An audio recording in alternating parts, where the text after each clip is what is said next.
सजना नाल व्यापार न करिए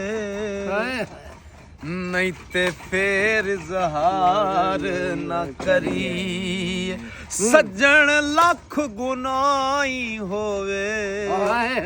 ओदे ऐब शुमार न करिए सज्जन पावे बन जाए दुश्मन ओदे उत्ते वार न करिए आजम यार दे मरने मरिए नहीं ते पहला ही प्यार न करिए